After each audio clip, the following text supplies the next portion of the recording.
सियासत में कोई नाम के लिए आता है तो कोई काम के लिए आता है। आज की कहानी एडवोकेट इरफान हफीज लोन की हम आप तक पहुंचा रहे हैं, जिनका ये कहना है कि वो 7वीं जमात में थे जब उनके वालिद को शहीद किया गया था।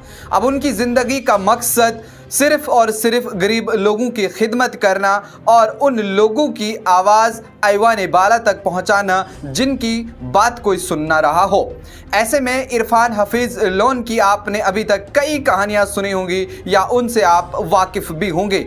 आप जानते हैं कि दफ़ा 370 के हवाले से जब उन्होंने अदालत उज़्मा के अंदर अपनी करारदाद पेश की थी और उन्होंने अपनी बात को सामने रखा था और उसके बाद जम्मू कश्मीर के अंदर उनको बहुत ज़्यादा शोहरत मिली थी।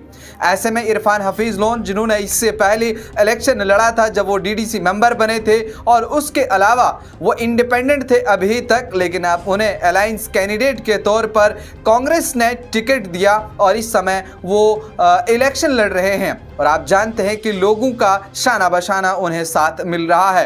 काफ़ी सारी मिकदार में लोग उनके साथ आ रहे हैं, उनके साथ जुड़ रहे हैं और इरफान हफीज लोन इस समय घर घर जा कर के वोट की अपील भी कर रहे हैं। इरफान हफीज लोन की कई सारी ऐसी कहानियां आप अभी तक सुन चुके होंगे, लेकिन आज जो कहानी हम आपको बता रहे हैं कि इरफान हफीज लोन सियासत में क्यों आए, उन्हें क्या मजबूरी पड़ी कि वो सियासत में आए और लोगों की बात को आगे रखे।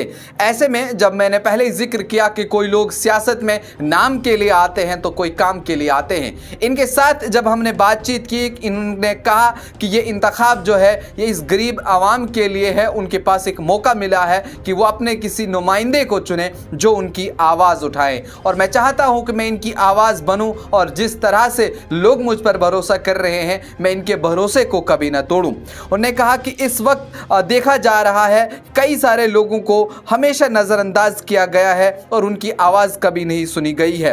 ये वक्त है कि हम अपने बच्चों के मुस्तकबिल को बेहतर बनाने के लिए एक मजबूत कदम उठाएं। हम तालीम को हर घर घर तक पहुंचाएंगे, सेहत की सहूलियतें हर गांव तक ले जाएंगे और गरीबों के लिए रोज़गार पैदा करेंगे। हम हर उस खानदान का साथ देंगे जो गुर्बत की चक्की में पिस रहा हो। मेरी सियासत का मकसद, जो मैंने जिक्र किया कि इरफान हफीज लोन के साथ जब हमने खुसूसी बातचीत की, उन्होंने उसमें जिक्र किया था कि मेरी सियासत में आने का मकसद सिर्फ़ और सिर्फ इक़्तिदार हासिल करना नहीं, बल्कि मैं इस इलाके की तरक्की के लिए दिन रात मेहनत करूंगा और ये वादा करता हूं कि किसी भी गरीब, किसान, मजदूर या मेहनत कश को अकेला नहीं छोड़ूंगा। क्योंकि आप जानते हैं कि ज़िंदगी में जितने भी मौके इंसान को मिलते हैं उन्हें वो मौके कभी गंवाने नहीं चाहिए, और इस बार मुझे वागुरा कीरी से ये मौका मिला है लोगों की खिदमत करने का और मैं इसमें कोई भी कसर छोड़ने वाला नहीं हो। और जिस तरह से लोगों ने मुझे अभी तक इज्जत दी है और इस बार फिर से एक मौका मिला है इनकी खिदमत करने का, मैं ज़रूर इन लोगों की खिदमत करूंगा। वागुरा कीरी से इस बार अलायंस के कैंडिडेट कांग्रेस की तरफ से इन्हें मुंतखब किया गया है और आज डोर टू डोर कैंपेन भी कर रहे हैं। शाना बशाना लोग इनका साथ दे रहे हैं और लोग इनके लिए खुसूसी दुआएं कर रहे हैं कि इस तरह का एक नेक सीरत इंसान और जिसकी आवाज़ बड़ी ही बेबाकी के साथ उठती है, और हम चाहते हैं कि इस तरह की आवाज़ हम असेंबली के अंदर भेजें जहां हम लोगों की आवाज़ को भी सुना जाएगा।